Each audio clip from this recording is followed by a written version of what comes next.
राधे राधे दोस्तों, आज हम शिव पुराण का पाठ शुरू करते हैं। शुरू करने से पहले मेरी आप सबसे विनती है कि मेरे चैनल को सब्सक्राइब, लाइक और शेयर करना ना भूलें, ताकि हम आपके लिए अच्छी अच्छी कथाएं और पुराणे ला सकें।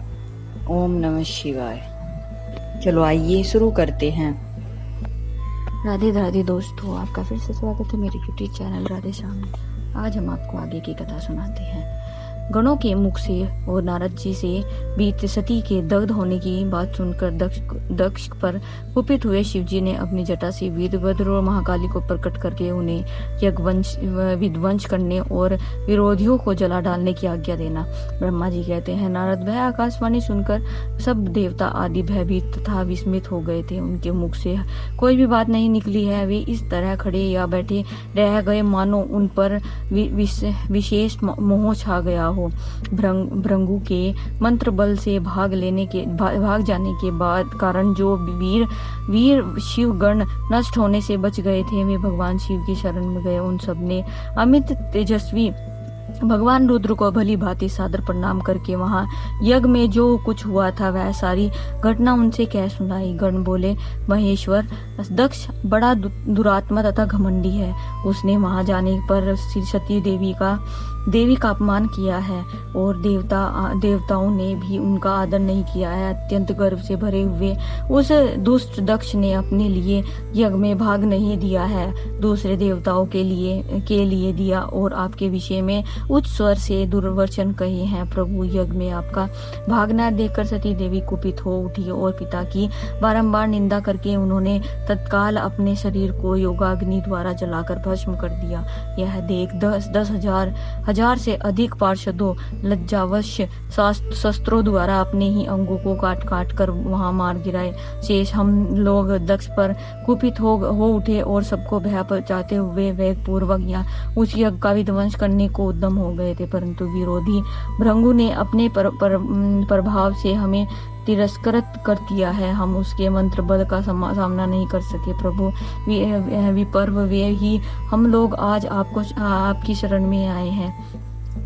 दयालो, वहां प्राप्त हुए भय से आप हमें बचाइए, निर्भय कीजिए। महाप्रभु, उस यज्ञ में दक्ष आदि सभी दुष्टों ने घमंड में आकर अपना विशेष रूप से अपमान किया है। कल्याणकारी शिव, इस प्रकार हमने अपना सती देवी का और अपने मूढ़ बुद्धि वाले दक्ष आदि का भी सारा वृतांत कह सुनाया है। अब आपकी जैसी इच्छा हो वैसा कीजिए। ब्रह्मा जी कहते हैं, नारद, अपने पार्षदों की यह बात सुनकर भगवान शिव अपने वहां से सारी घटना जानने के लिए शीघ्र ही तुम्हारा स्मरण किया।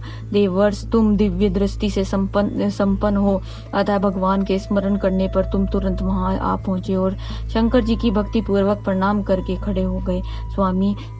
स्वामी शिव ने तुम्हारी प्रशंसा करके तुमसे दक्ष यज्ञ में गई हुई सती का समाचार तथा दूसरी घटनाओं को पूछा। तत्काल शंभु के पूछने पर शिव में मन लगाए रखने वाले तुमने शीघ्र ही वह सारा वृतांत कह सुनाया जो दक्ष यज्ञ में घटित हुआ था। मुने, तुम्हारे मुख से निकली हुई बात सुनकर उस समय महान रौद्र पराक्रम से संपन्न सर्वेश्वर रुद्र ने तुरंत ही बड़ा भारी क्रोध प्रकट किया। लोक संहारकारी रुद्र ने अपने सिर से एक जटा उखाड़ी और उसे रोष पूर्वक उस पर्वत पर के ऊपर दे मारा। मुने, भगवान शंकर के पटकने से उस जटा को 2 टुकड़े हो गए और महाप्रलय समान भयंकर शब्द प्रकट हुआ। देवर्ष, उस जटा के पूर्व भाग से महाभयंकर महाबली वीरभद्र प्रकट हुए, जो समस्त शिवगणों को अगवा हैं और वे भूमंडल को उस ओर से व्याप्त करके उससे भी 10 अंगुल अधिक होकर खड़े हुए थे। वे देखने में प्रलय अग्नि के समान जान पड़ते थे। उनका शरीर बहुत ही ऊंचा और वे 1000 भुजाओं से युक्त थे। उन सर्वसमर्थ महारुद्र के क्रोध पूर्वक प्रकट हुए निर्विचार से 100 प्रकार के ज्वर और 13 प्रकार के सनीपात रोग प्राप्त पैदा हो गया था। तात उस जटा के दूसरे भाग से महाकाली उत्पन्न हुई, जो बड़ी भारी भयंकर दिखाई देती थी।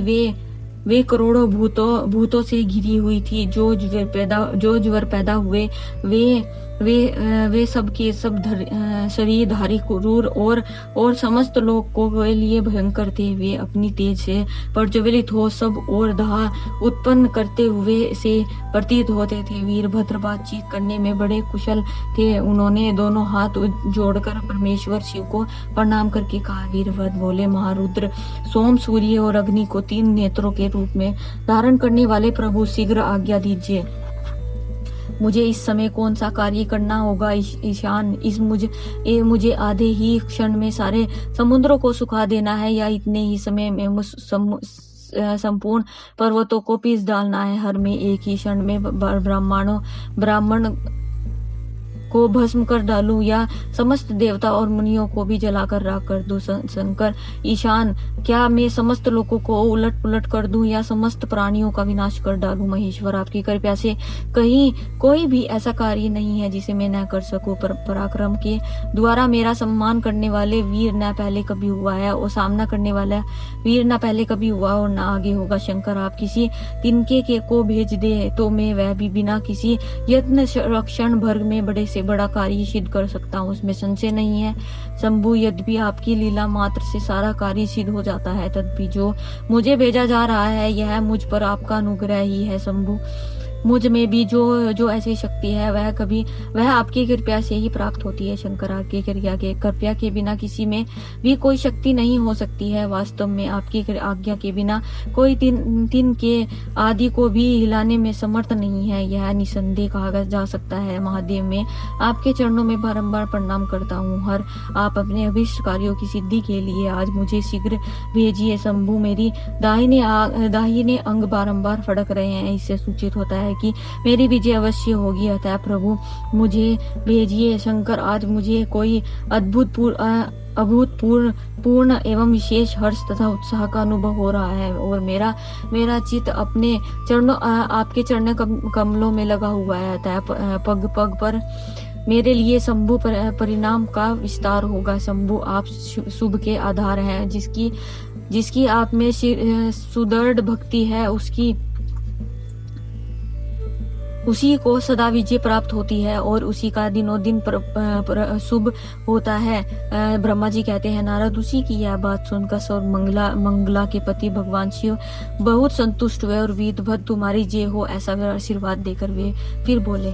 आज की कथा हम ये समाप्त करते हैं, आगे की कथा हम आपको कल सुनाएंगे। ओम नमः शिवाय। अगर आपको मेरी वीडियो अच्छी लगी तो बेल आइकन दबाना ना भूलें ताकि आपको मेरे आने वाली वीडियोस का नोटिफिकेशन मिलता रहे। धन्यवाद। ओम नमः शिवाय।